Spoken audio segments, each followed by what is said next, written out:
زمون کل محبوب جناب رسول الله صلی الله علیه و آله وسلم پیرانه رضا کی او خوشالي کی پیرانه زما معززو ډیر با برکت او مبارک میاشت د شعبان المعظم ده ما د قران عظیم الشان د سلورمې سپارې یو آیات کریمه ستاسو په درانه حضور کې عرض کړ الله تبارک وتعالى فرمایي ومن يطع الرسول فقد اطاع الله معنی د دې آیات او ترجمه او مطلب د دې آیات دا دی الله تبارک وتعالى فرمایي چې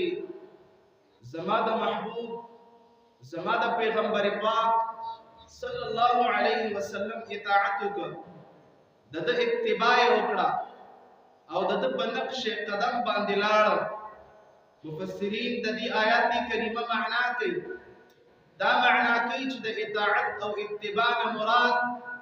محبت او مینه د محمد رسول الله صلی الله علیه وسلم تر مراد یعنی دا معنا چې د جناب رسول الله صلی الله علیه و آله وسلم سره په دې خپل زړه کې د دې زړه په دې ټوټه کې ور سره مینه وساتل محبت ور سره وساتل نو الله تبارک وتعالى فرمایي فقد اطاع الله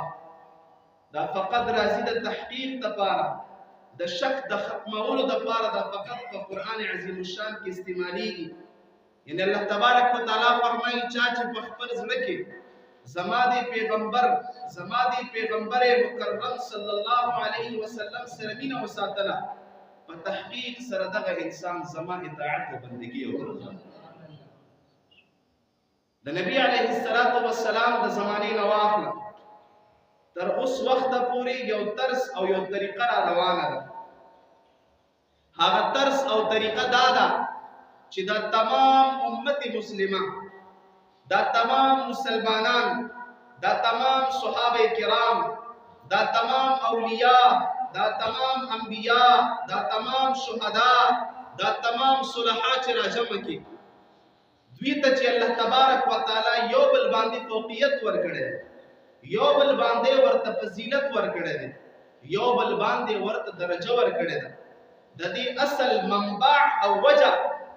دا چې د دې پزړونو کې د جناب رسول الله صلی الله علیه و آله وسلم محبت موجود دی او مفسرین او علماء کرام او قران دا خبره ثابته کړې ده چې د کوم انسان پزړه کې د کوم مؤمن موحد مسلمان کې د مسلمان پزړه کې چې څومره د نبی علیه الصلاۃ والسلام د مینه زیاته و او مینه زیاته وي د کوم مسلمان پزړه کې هم ها غمر مقام او مرتبه الله تبارک وتعالى د انسان ته ورکړي اوس کله یو انسان پزړه کې لس فیصد مینه د رسول الله صلی الله علیه و آله وسلم ده نو دته لس فیصد مقام او مرتبه ملاوي اوس کله یو انسان پزړه کې د جناب رسول الله صلی الله علیه و آله وسلم مینه او محبت سل پسل باندې موجود دی نو الله تبارک وتعالى ورته هغه مقام او مرتبه او تقدیرات ورکړي زه خدا وایم که یو مؤمن مسلمان زنه بلکې دا کتابي خبره ده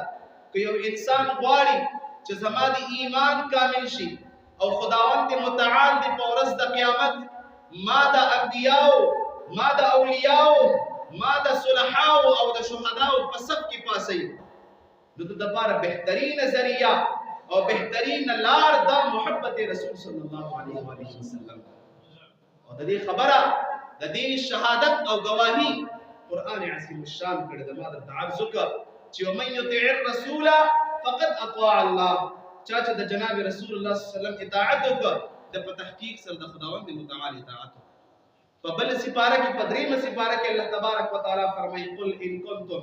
تحبون الله فاتبعوني يحببكم الله الله تبارک وتعالى آیات نازلې جناب رسول الله صلی الله علیه و آله وسلم ته عرض کوي ورته فرمایي چې د خپل امت ته د وعظ وکړه دا نصيحت ورته وکړه ورته وایا ان کنتم تحبون الله دا ان د عربی په ګرامر کې د پاره د شرط راځي کله کوي چې دا کار د وکړو دومره انعام بدلکم ته ان کنتم کچرتا کنتم تحبون الله کچرتا دغه خلق جناب رسول الله صلی الله علیه و آله وسلم ته خلق راغله حضرت امام حسن رضی الله عنه دا روایت نقل دی د مبارک ترالو چې موږ د الله سره ډېره مینه کوو خو د رسول الله صلی الله علیه وسلم سره مینه نه کوو. نو حضرت امام حسن رضی الله تعالی عنہ ورته دا آیات کریمه نازل ورته ولسته ورته او فرمایل وی خداوند متعال دا آیات کریمه په دې باره کې نازل کړي دي که چېرته یو انسان وایي چې موږ د رسول الله صلی الله علیه و آله وسلم سره مینه نه ساتو او د الٰه سره زیاته مینه ساتو، نو آیات کریمه معنا دا ده ان کنتم که چېرته داسې خلک یو دی وایي چې تحبون الله، موږ د چا سره محبت کوو؟ د الله سره محبت کوو. نو الله تبارک وتعالى فرمایي وي دې خلکو ته ووایه د امت ته دا وعظ وکړه چې فتبعوني، قرآن راوالی خپله دا معنی وګورئ، فتبعوني يحببكم الله، تاسو ته به زما محبت، دې خلکو ته ووایه چې تاسو ته به زما محبت په کوم ځای کې ملاویږي؟ زما محبت به درته په اطاعت رسول کې ملاویږي. فتبعوني يحببكم الله. ځکه دغه شانتې صحابه کرامو ته په یو بل باندې فوقیت حاصلو، فضیلت ورته حاصلو، زما معززو یا یو بل باندې ورته شهرت حاصلو، یا دا موږ او تاسو چې د ابوبکر صدیق صاحب دا نوم په دې خولې باندې یو زما په پښتو باندې پوهېږئ،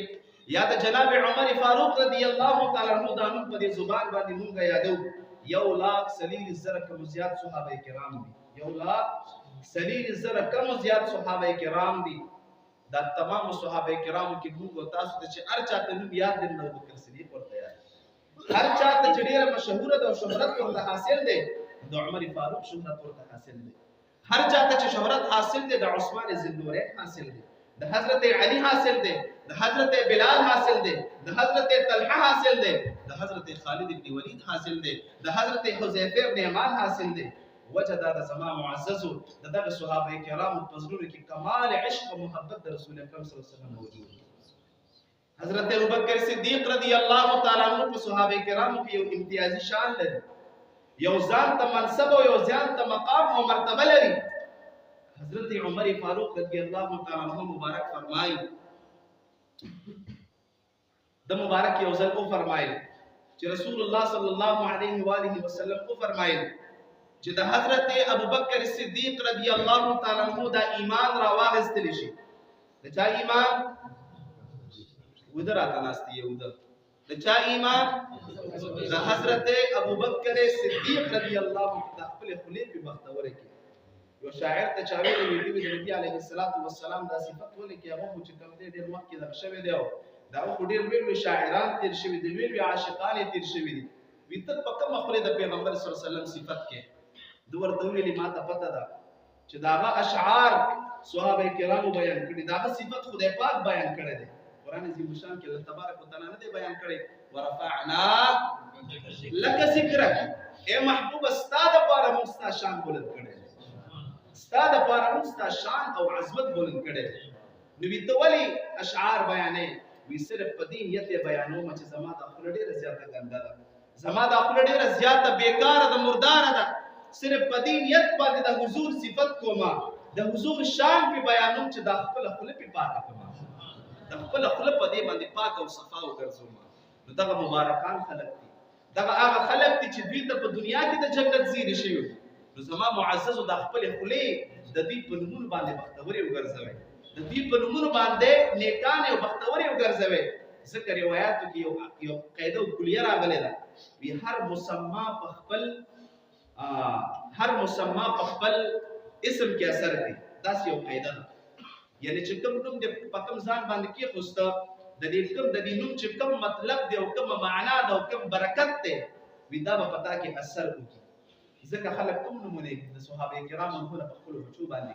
دا غي اصل وجه بنیاد او منبع ده چې کوم برکات او فویزات جناب ابوبکر صدیق ته حاصل دي چې دا زما د زوی ته حاصل شي. دې په دې باندې مشرف او مکرم په وګرځي. چې کله تاسو ته ویل شي چې درود شریف وایي نو په شوق بلند आवाज سره درود شریف وایي، یو په دې کې اجر دی، بل د خپل خپلې په دې باندې عادت وګرځوي. زموږ خپلې په دې بیکاره خبرو عادت دي که عادت نه دي؟ ها کنه تاسو نه دي عادت. اره مردار خبره چې زموږ په خلو کې پرته ده، اره چې کومه د شر خبرې مونږ یې کوو، د غیبت خبرې مونږ ته راځي، خو لیکن چې کله د دین خبره راشي یا د قرآن خبره راشي د دې دې ما په بیا کې نخرې کوو، بیا به څه کوو؟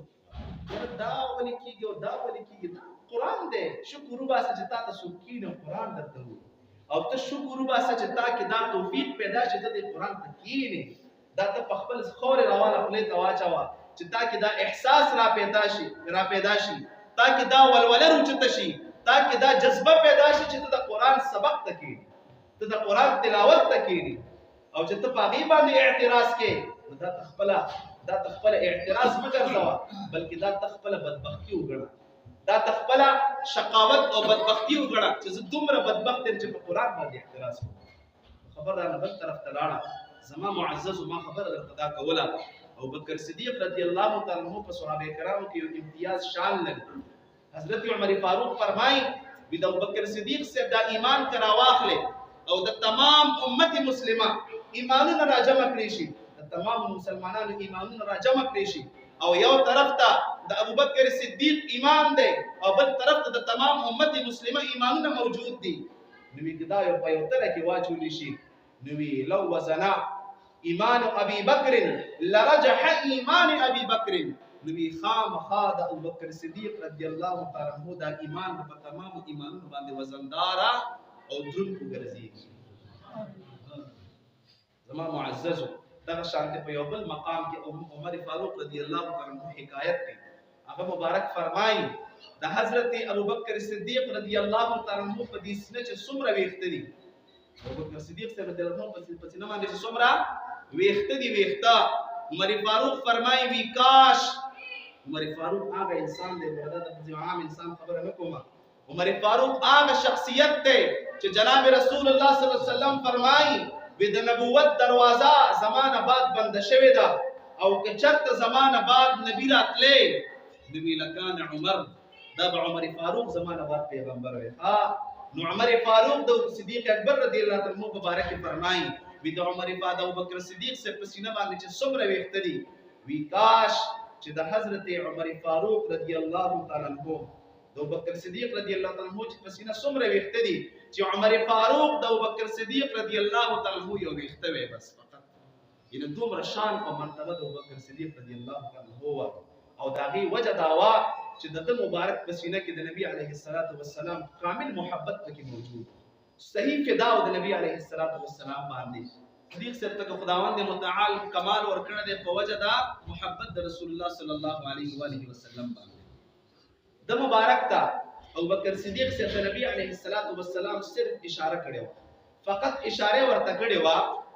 وی چې چرته ماته د هجرت امر وشو د خداوند متعال د طرفنا نو وی کی دې چې زما د هجرت رفیقه تو ګرځي ابوبکر صدیق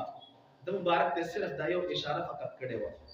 کتابونه لیکلي د تاریخ بغداد ابن عساکر تمام کتابونو دا تاریخ ذکر کړی دی چې ابوبکر صدیق رضی الله تعالی عنہ په فقط شکل دا وینا ورته نبی علیه الصلاۃ والسلام اشاره تل کړې و ډایرکټ ورته نو ویل یعنی پورا خبره ورته نه وکړي اشاره کې ورته دا خبره کړې و وی ابوبکر صدیق رضی الله تعالی عنہ د ماسپخین قیلوله به صرف کوله د ماسپخین صرف فقط د ماسپخین خوب به کو او چې ماسپخین خوب به کله وکړ او بیا به چې راپاسې د ډایرکټ په جناب رسول الله صلی الله علیه وسلم دربار ته حاضر شو تر ماسختنه پورې با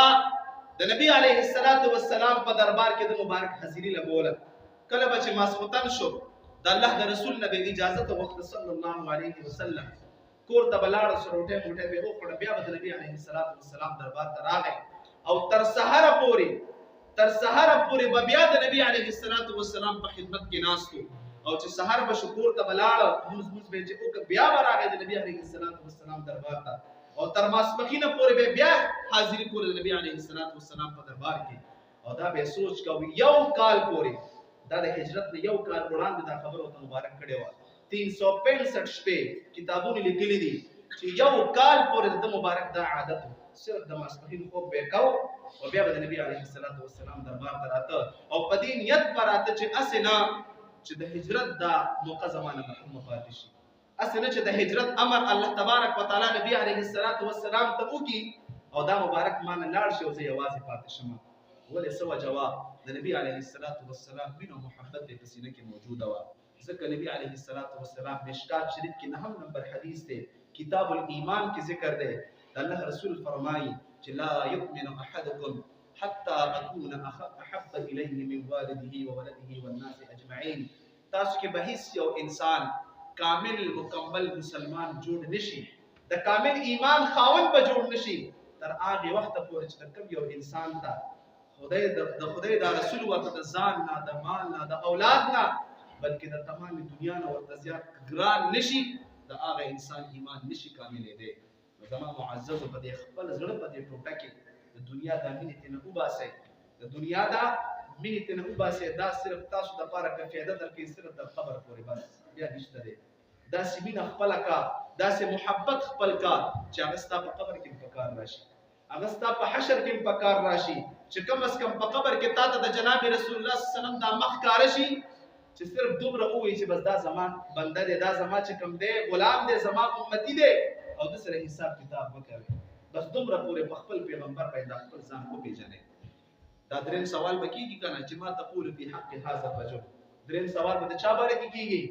د نبي علیه السلام باره کې به کېږي ځکه یو شاعر فرمایي چا کې چې عشق نه وي هغه کې خو ایمان نه وي عشق نه مراد د نبي علیه السلام محبت دی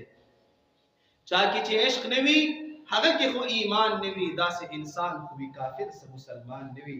بیا فرمایي خور شهر سره سترګې په هزار کرتا چې د دلبر د درد خور نه قربان نه وي او بیا فرمایي چا چې سودا وکړه د سر په بدله ستا د وصال یا رسول الله دغه سودا کې خو به هیڅ چرې تاوان نه وي او بیا فرمایي څوک چې شیدا په دلبر نه وي محمد امینه څوک چې په زړه کې د نبي علیه السلام مینه نه لري عاشق فرمایي عاشق رسول فخر کشمیر محمد امین بابا جی نور الله مرقده شریف فرمایي وی څوک چې شیدا په دلبر نه وي محمد امینه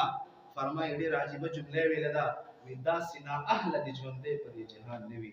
نو خپل ایمان که مکمل کول غواړئ نو دا به د نبي علیه السلام په مینه او په محبت او په اطاعت باندې کېږي کافرو نن 200 کاله مخکې دا دسیسه پاس کړه چې د خلکو نه دا محبت دا دغه څنګه وباسو د ایمان دا جذبت یې څنګه وباسو نو دوه خبرو ته سوچ یو دې ته سوچ چې د دوی دا نظام تعلیم چې کم دی دا جدا کې په خو به د نظام تعلیم یو ځای و په یو مدرسه کې په قرآن ویل کېده ساينس هم پکې ویل کېده سیاستدان هم پکې وته هر څه په یو مدرسه کې ویل کېدل او دویم نمبر د دې خلکو د زړونو نه د نبی علیه السلام د محبت کې واسي نن هغه وخت ما په دې سترګو وکتل چې زه په درود شریف وایې د مجلس ډېر کم आवाज راشي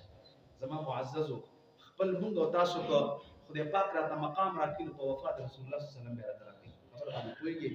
ایمان خدای پاک چې کوم دی يهود مني نصارین مني هغه که کافر دی او د دنیا نه کافر ستلی دی او یا روان دی په دې کې نو صرف پر رسالت د رسول الله صلی الله علیه وسلم باندې ګوره دا خبره یاد ساتئ دا د ایمان جز دی دا خبره ما وکړلې اول د خداوند متعال مال په عمل کولو توفیق لكن او ثانيا د خدای پاک تاسو د عمل کولو توفیق درکې وما علي الا البلاغ واخر دعوانا ان الحمد لله رب العالمين